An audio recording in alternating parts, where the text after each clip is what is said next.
Well, this morning we continue on our series on the parables of Jesus. And as I've said, we're somewhat clumping some similar parables together, but we're not following in a particular order where we do these from Matthew, then these from Luke, and so on. But anyway, this morning we are in the Gospel of Luke, chapter 16, verses 19 through 31. Jesus teaches, "There was a rich man who was dressed in purple and fine linen, and who feasted sumptuously every day. And at his gate lay a poor man named Lazarus, covered with sores, who longed to satisfy his hunger with what fell from the rich man's table. Even the dogs would come and lick his sores. The poor man died and was carried away by the angels to be with Abraham.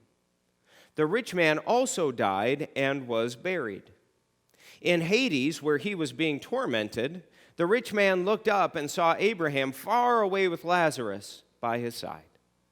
He called out, 'Father, Abraham, have mercy on me, and send Lazarus to dip the tip of his finger in water and cool my tongue, for I am in agony in these flames.'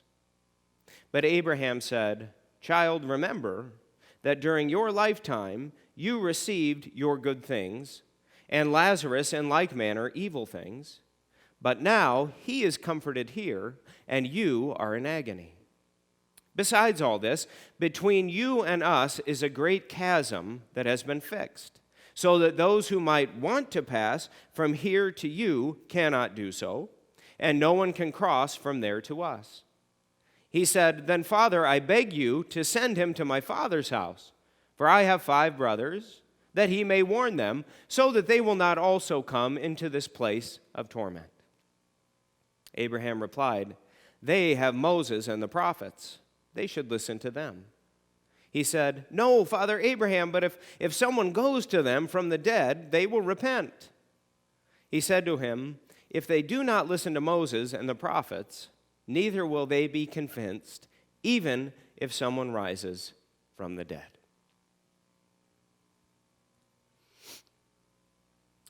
Well, one of the lessons we hopefully all learn sooner or later, for better or for worse, is that if we overlook or neglect important aspects of our daily lives, we do so at our own peril.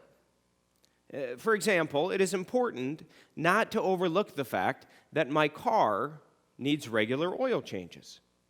If I don't pay attention to either my car's automatic prompts or that little sticker on my windshield, that tells me it's time for an oil change, my vehicle isn't going to last very long. Or if I refuse to pay attention to my body and neglect going to the doctor, complications might compound, and that, little spot on my skin or that annoying pain in my stomach might turn into something rather devastating. We overlook or neglect important aspects of our daily lives at our own peril. And likewise, and perhaps more importantly, we hopefully learn the lesson early on that if we overlook or neglect relationships, we risk not only our own well-being, but that of others as well.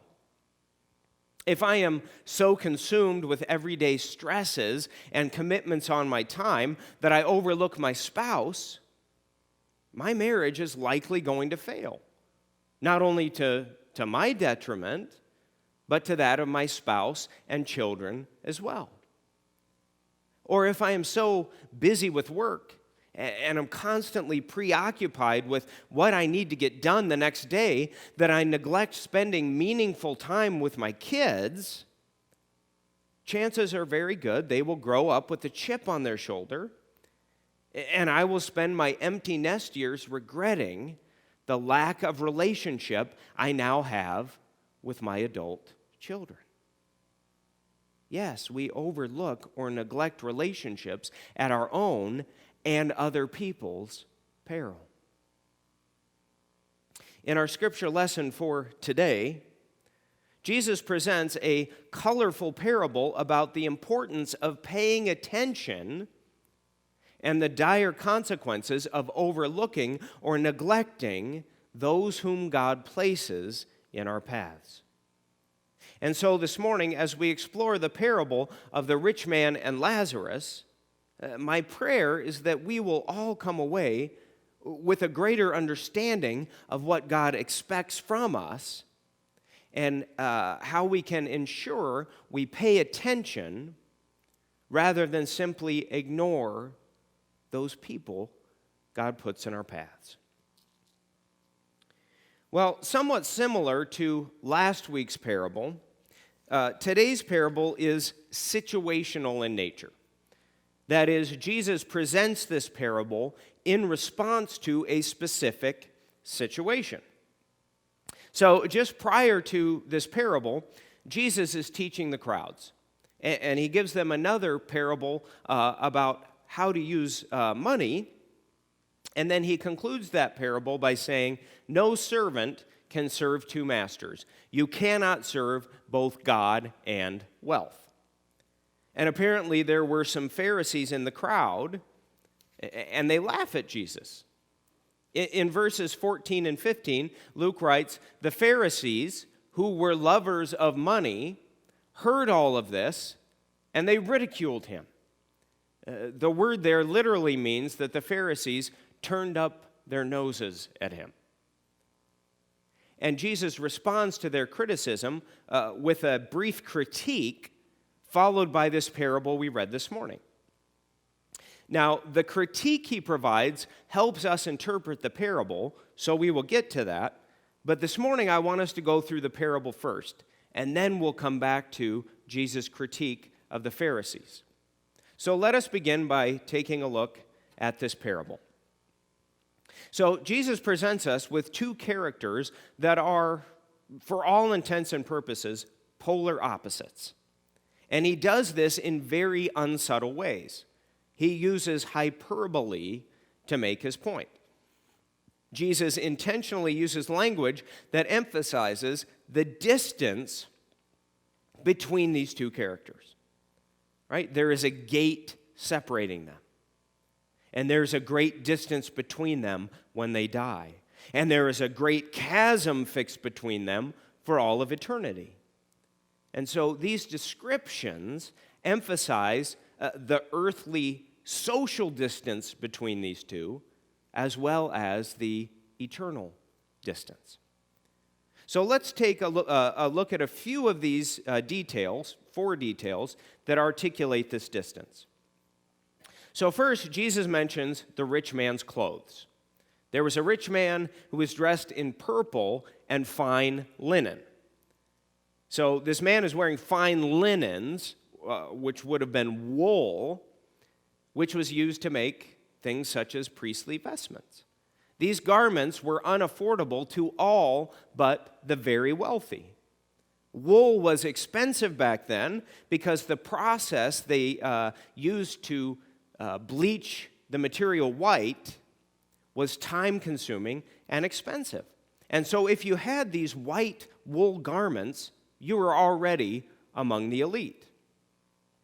But these white wool garments were considered modest compared to garments dyed purple.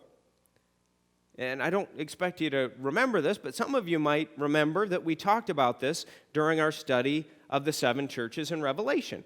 Purple was the color of the uppermost class. And so here is a man with fine linens, which would have been made of that white wool, and he is wearing purple, which probably meant he had a purple robe. And so the rich man's dress indicates that he is among the wealthiest of the wealthy, the most blessed among the blessed. What about Lazarus? Well, Jesus doesn't mention Lazarus' clothes in particular. He doesn't say if he was wearing rags or if he is naked. Rather, we are simply told that he is covered with sores or clothed with sores. Now, this might strike us as unfortunate or even a little gross, but it meant more than that in the Jewish culture. Lazarus would have been considered unclean, which meant he could not be a part of the community of God's people. Remember, as you're reading through the Gospels and you find people that have leprosy or something, they are outcasts. They're untouchables. In fact, the term Jesus uses to describe Lazarus' condition here indicates that people would have regarded his suffering as divine punishment. So whereas the rich man was blessed by God, as demonstrated by his clothing, surely Lazarus was condemned by God, as demonstrated by being clothed in sores. The second contrast between these two characters revolves around food. The rich man feasted sumptuously every day. Now, the word used for feasting here was a word that indicated exotic and costly dinners. We might think of the story of the prodigal son. Remember, when the prodigal son returns, the father throws a magnificent feast because this is such a special occasion. The fattened calf is killed to feed 100 guests. Now, in the economy and culture of that day, common people were fortunate if they got to eat meat once a week. But even the very rich could only afford to kill a calf every once in a while for very special occasions. But in the parable, Jesus says this wealthy man did this on a daily basis. So again, the rich man was among the blessed among the blessed. Lazarus, on the other hand, longed to satisfy his hunger with that which fell from the rich man's table. Even the dogs would come and lick his sores. Now, that which fell from the rich man's table would have included morsels that fell from the table and were then thrown away.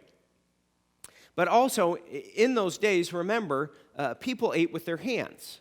Right? They didn't have forks and knives, and they had no napkins.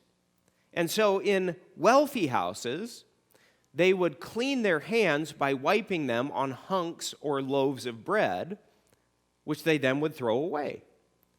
And so it was common for the poor to hope to satisfy their hunger by eating these loaves of bread that the rich threw away after they'd cleaned their hands on them. And this is likely what Lazarus is hoping for. But he can't even get his hands on this. And to make matters worse, there are dogs, which probably were coming around to scavenge the bread that Lazarus wanted to eat, that came and licked his sores. Now, we view dogs quite a bit differently in our culture. And so, as you're reading the parable, you might have this picture of kindly, cute stray dogs that come along and try to help Lazarus by licking his wounds to soothe them. But that's not at all what's going on here. Most of the references to dogs in the Bible are very uncomplimentary. They're described as scavengers that eat carcasses and consume vomit and the like. So they were most likely, at least these wild ones, considered very unclean. And so the inclusion of this detail serves not to show these cute puppies trying to help Lazarus out, but rather to serve as one more reason for Lazarus to be seen as less than human and utterly unclean, utterly unblessed, according to the culture. Third, Jesus mentions the dwelling places. We are told that the rich man has a gate, and this means that he lives on an estate or a housing compound suited to his status as a wealthy man. He is blessed with a really nice house.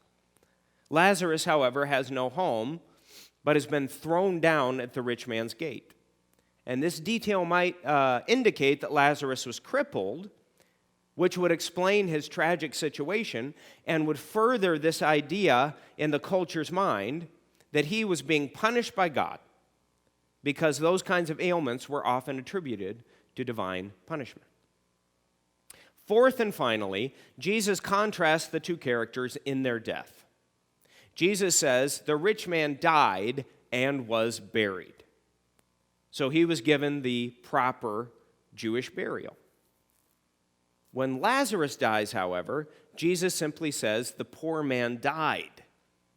There's no indication that he was given that proper burial.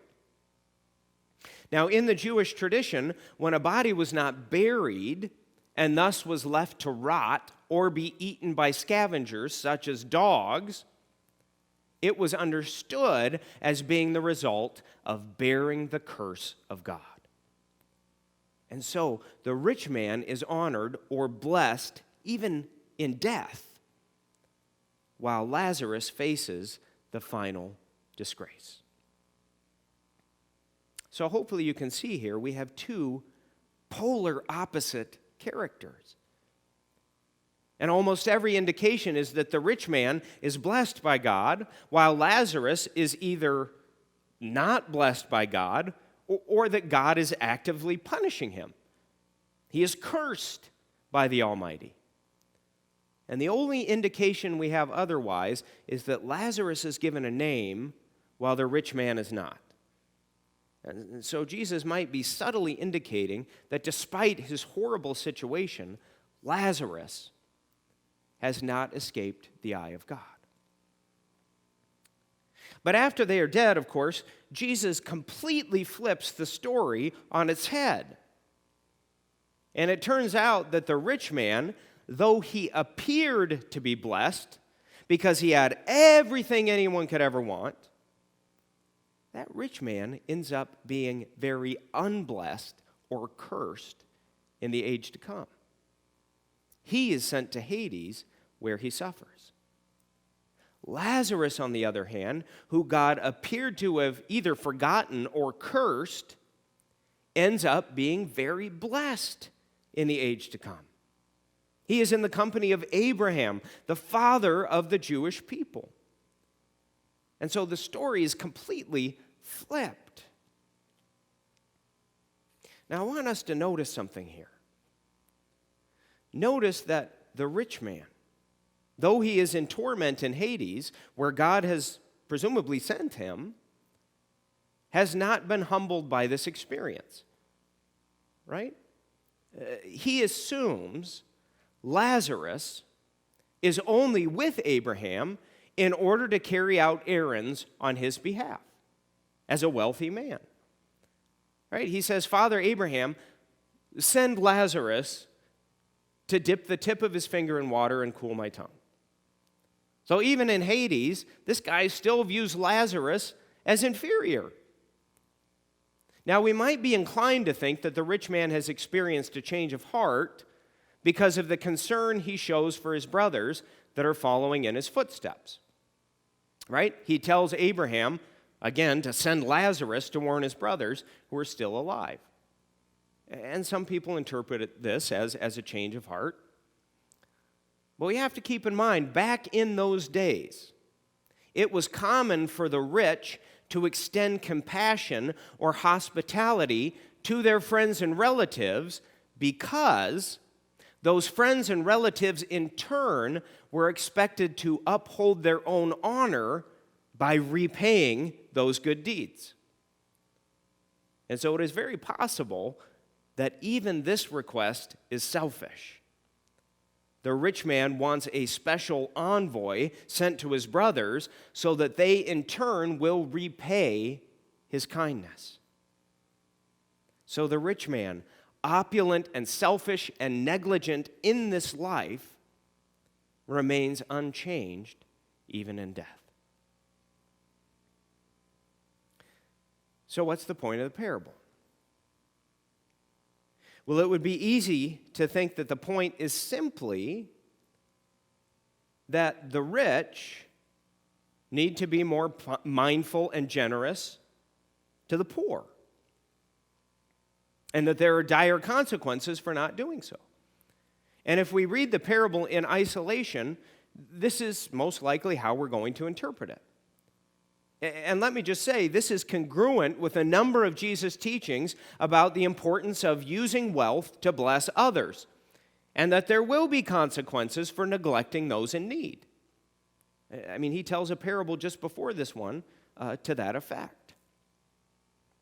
However, we have to go back to Jesus' critique of the Pharisees in order to find the more nuanced meaning of the parable. You see, historically, Pharisees would not have had anything approaching the kind of extravagant wealth Jesus describes in the parable. I mean, the Pharisees were mostly middle-class Jewish people. And Jesus knew this, and the Pharisees knew this. And so I offer to you, the parable cannot simply be about the consequences of very wealthy people ignoring the plight of the poor. I mean, there are other parables Jesus told elsewhere that would have made that point much more clearly in regards to the Pharisees.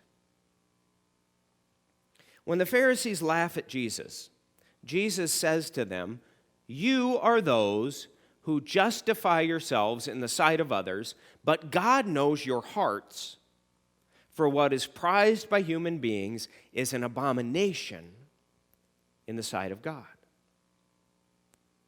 So this is the context in which Jesus presents the parable. So what does that mean?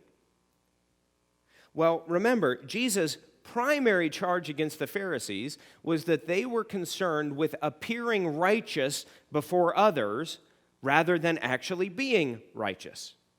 In other words, they did all these rigorous religious things not because they loved God, but rather because they loved the praise they got from other people for doing them. Right? And this was, according to Jesus, an abomination. So, for example, when they gave their alms at church, right, when they gave their gifts to the poor, they made sure everyone saw them do it so they could get a pat on the back. So we might say that in that sense they were lovers of money. But more than that, and the point is that they would not associate or have anything to do with those they considered unclean. So they would ignore and neglect someone like Lazarus, and they would be praised for this and considered holy by this, both among themselves and among some other Jewish sects as well. And so other Pharisees and some of the other Jewish people would think, oh, those holy Pharisees, they won't go near sinners. They won't have anything to do with those people, like Lazarus, who are dirty, who are poor, who have diseases. And they won't go around them because they refuse to be contaminated. Good for them. After all, God is clearly punishing those people who are poor and suffering, and those righteous Pharisees avoid and ignore those folks rather than become unclean themselves. Jesus says this is the abomination. How convenient for you Pharisees that because of your holiness, you don't have to come in contact with people like Lazarus. You get to overlook and neglect them. How convenient that because you think Lazarus is cursed by God and you are too holy to come into contact with him, you even get to hold on to your money rather than help him. You Pharisees, you lovers of money. I mean, think about how easy it would be to write off the poor and the suffering if you believed that was simply their lot in life. Think about how easy it would be to be a lover of money if you believed God had given it to you because he favored you.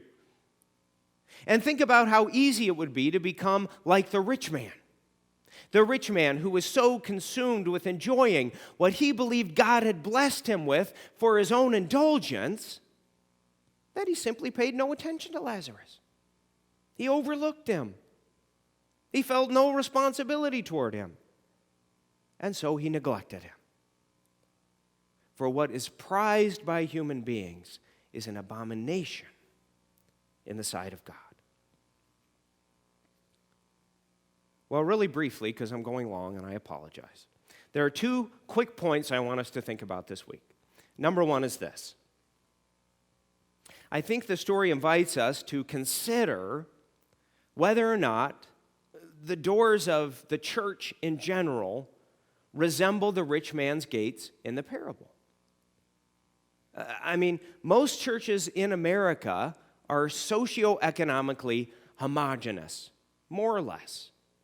And they're also homogeneous racially and politically and so on. But that's a discussion for another time, because this parable is focused on this other aspect. I think Jesus would take issue with the fact that there aren't more people like Lazarus among us.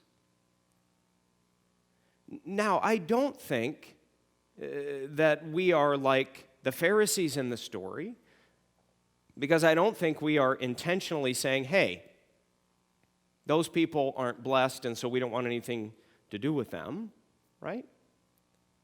And I do think, in a lot of cases, people in our culture simply aren't interested in church anymore.